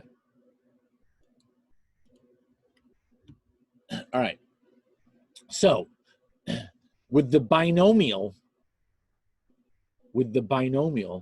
as we saw in our homework today, you could do a nested binomial problem. Binom dist within a binom dist, etc., etc. You cannot do this for the Poisson, so don't need to worry. The Poisson, you can't do that. It's only the nested Excel commands only work with the binomial. Only work with the binomial. Only. Okay. What is different about the Poisson from the binomial is it's a little different because, again, in the binomial, little Timmy in the basketball, he's taking 10 shots. You want to know how likely is it he's going to make 9 of the 10, 8 of the 10, 6 of the 10, right? You cannot say, hey, how likely is Timmy going to make 11 shots when he takes only 10? You're like, what? How can that violates everything. How can you take 11? How can you get 11 baskets when he's only taking 10 shots? The Poisson is not capped. The Poisson is not out of n, right? So the number of breakdowns of flat tires within a specific mile of a throughway could be 1, could be 2, could be 4, could be 6, could be 16, could be 30. Again, probably unlikely it's 30, but it is a possibility, right? Well, the puppy dogs keep coming in my room today, saying hello. So it's not capped. Again, the chance of having 30 breakdowns in a particular mile, rare, but could happen. Again, I mean, if something happens, if a truck loses a tire or some debris falls on the road and people run over it, there could be a lot of Could be a lot of flat tires. Who knows? Okay, so find the probability that there are exactly 2 calls in a given hour, more than 2 calls in a given hour, exactly 6 calls in a 3-hour period, and no calls in a half-hour period. Okay, so what I want you to do is I want to see if you guys can do this, right? And I will do these problems with you in just a second, right? So A and B are easy. C and D are a little different. So what you have to do for C and D is, again, your mu is going to be changed, right? We know it's 3 per hour. So we're expecting 3 per hour, right? In a 3-hour period, how many calls are you expecting? Not 3, you're not expecting what?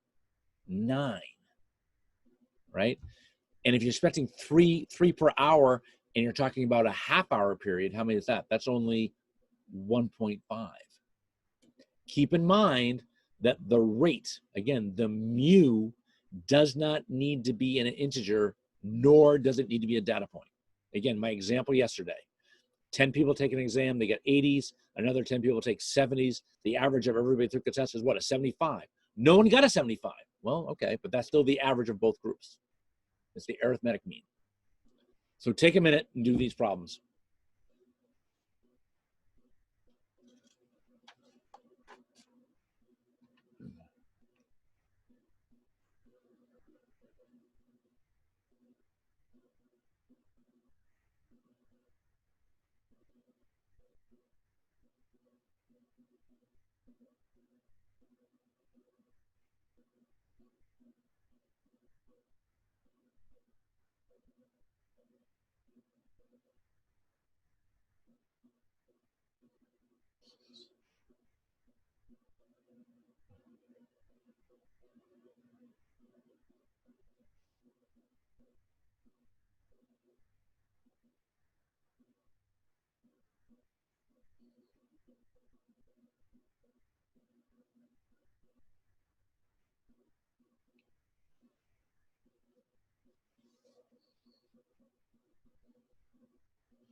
Professor, just a quick question.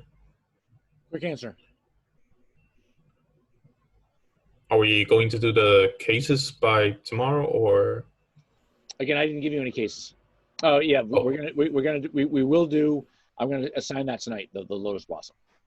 Got it.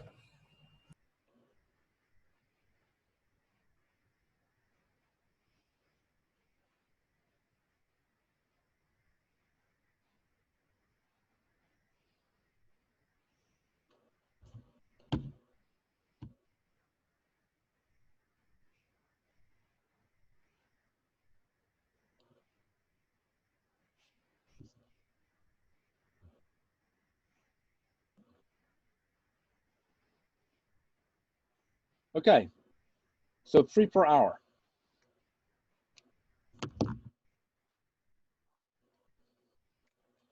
Probably the x equals 2. That's going to be Poisson,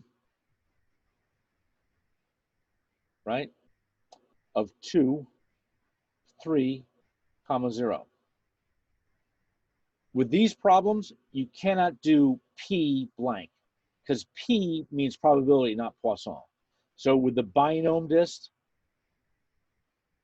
I told you could shorten this to BD. You can't do that here. Here you have to write the word Poisson, right? If you write P on an exam, I'm going to write that. I'm going to mark that wrong. Okay. What's the probability that x is greater than 2? 1 minus is 2 or more. So 1 minus Poisson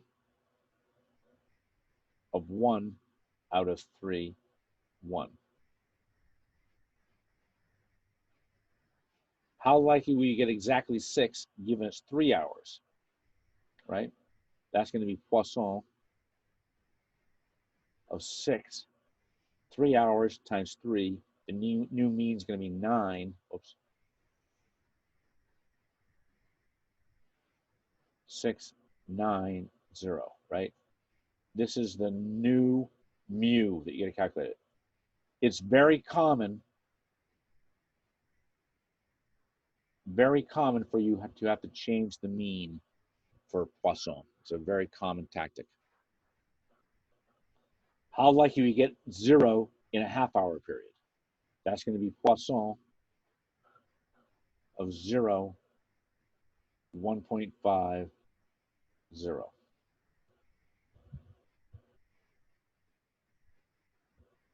Or Poisson 0, 1.51, right?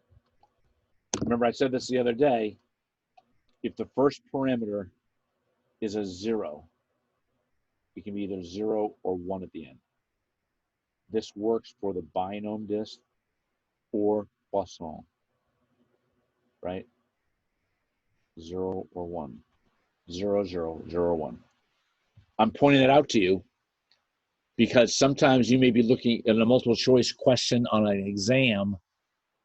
You may be looking for an answer where it's 0. You go, oh, it's here's my answer, but I'm looking for a 0 at the end. I see the one with a 1. That can't be the answer. Well, it can be. Again, there's 2 ways to do it. If the first parameter is a 0, it can be 1 or 0 at the end. That's for the binomial or the Poisson, either one of them.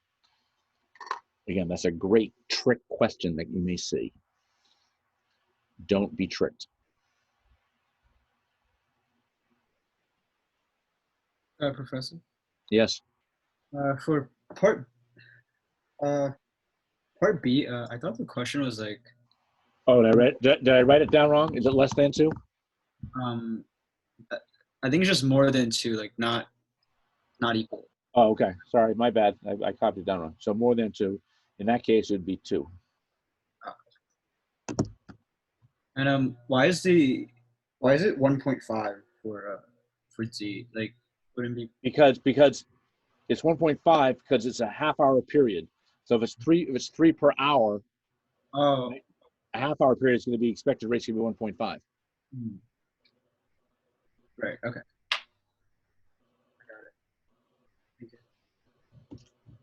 Questions are good.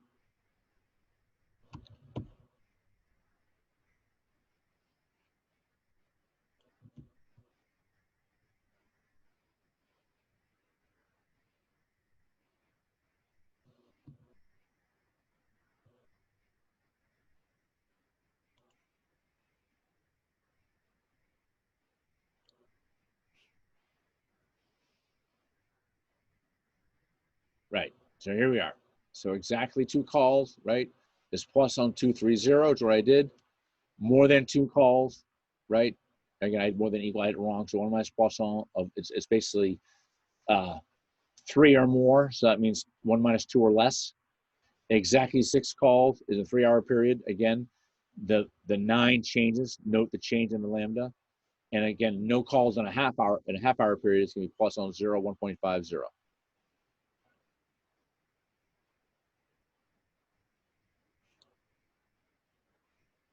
Okay.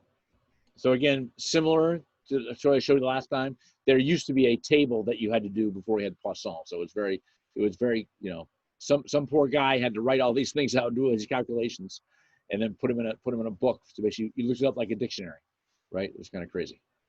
Okay, so we're going to end with these 2 problems. So again, try to do these problems.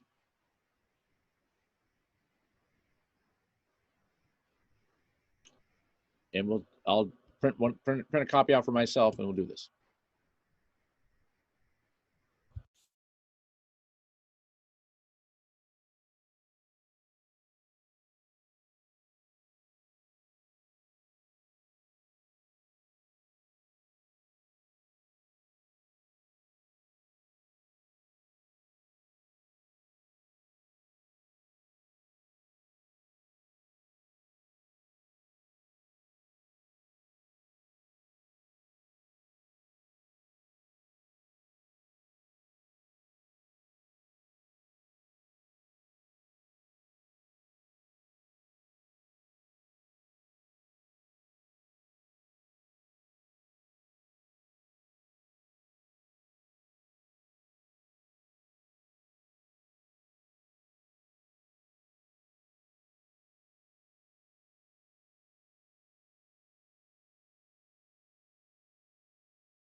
Okay.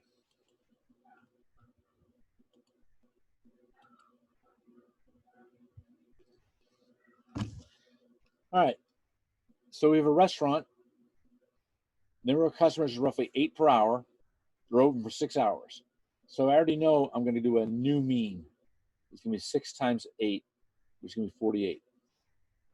What's the probability of getting more than, at least 50? At least 50 is going to be 1 minus Poisson. Again, at least 50, translation is 1 minus 49 or less. So it's 49, 48, 1.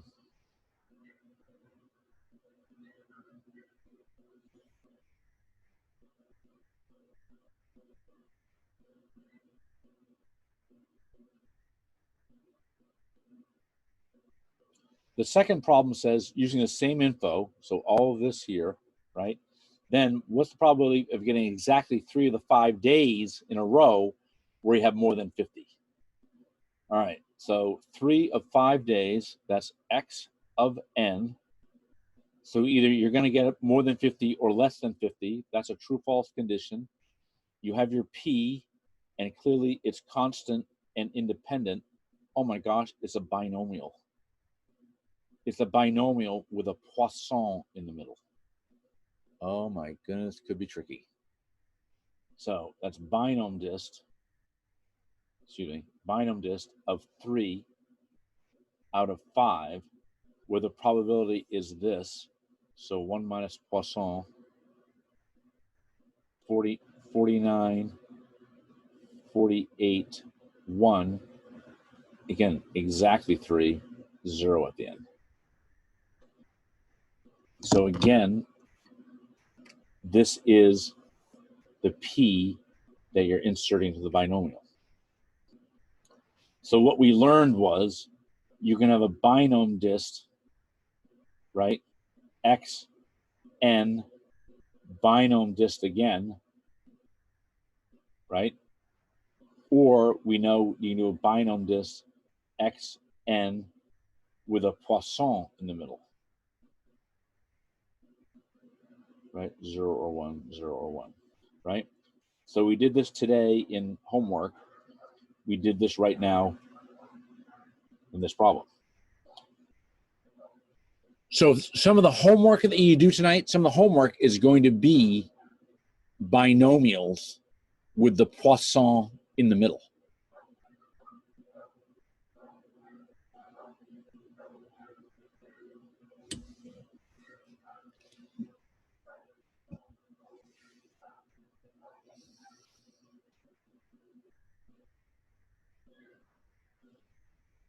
Questions?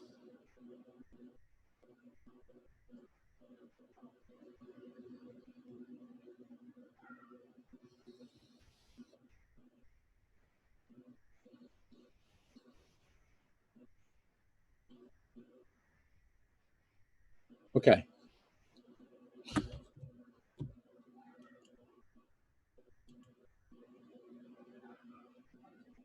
All right.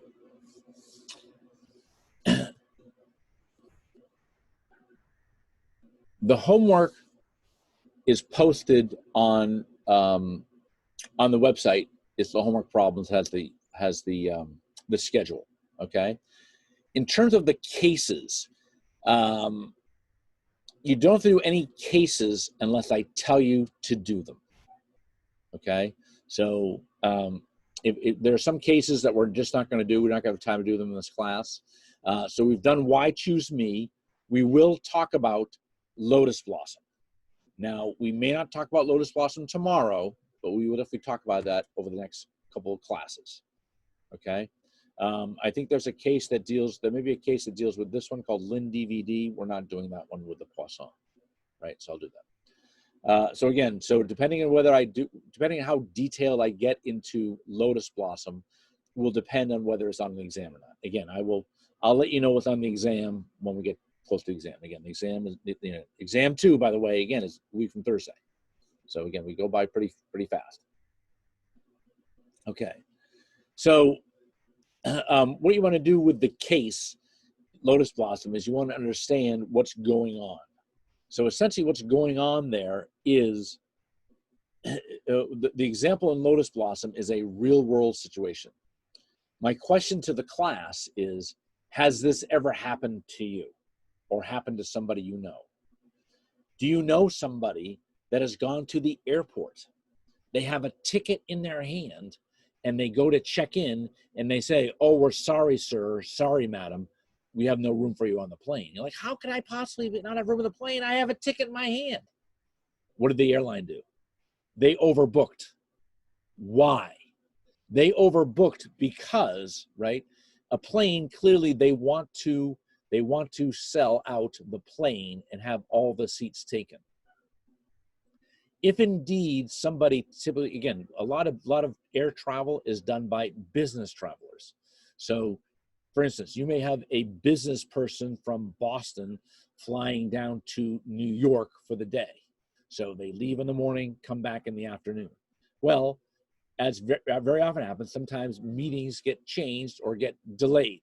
So you may have a business person that's supposed to come back on the 4 o'clock shuttle from New York to Boston. They don't show up because they're still in their meeting. Well, obviously the plane, the airline doesn't want to, have empty seats because that's more revenue they could make. Because obviously the person that missed their flight, they're going to, book this person on another flight. So the airlines know, depending on the flight, if the capacity of the plane is 50 people, they may sell 55 tickets, even though they know that not everybody's going to show up. And in the case, again, a rare case where people do show up and they don't have room for them on the plane, again, they make accommodations. Oh, we're sorry, we overbooked that. We're going to give you a free flight somewhere else, or we're going to accommodate you in some way. The airline has determined it's better to pay the money to make you feel good and give you a free flight somewhere else because I oversold the flight, other than trying to sell, have planes go under capacity. Lotus Blossom is a hotel. They are doing the same mentality. They only have 300 rooms in their hotel. They know that on any given night, 85% of the people will show up.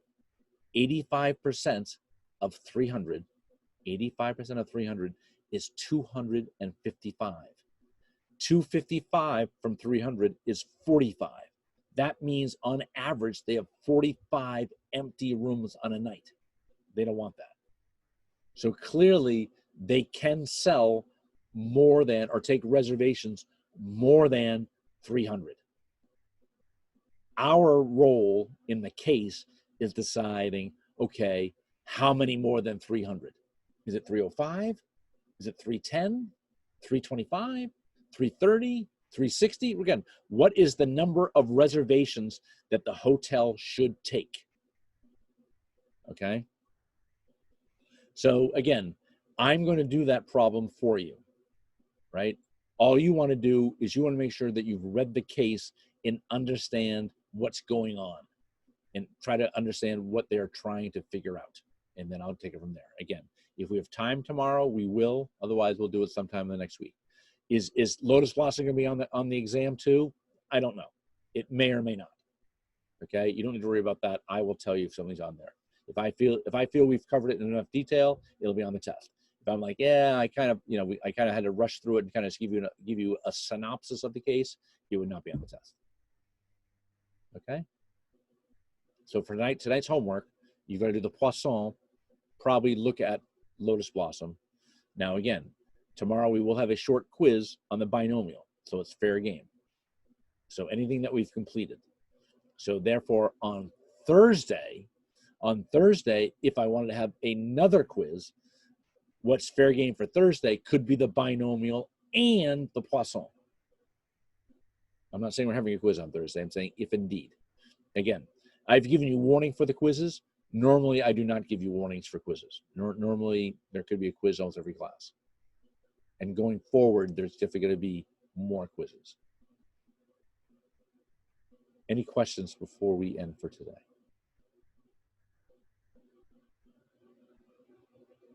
Okay. Thank you, everyone. Great class. All right. We'll see everybody tomorrow. Have a good day. Enjoy your day. And we'll see you tomorrow.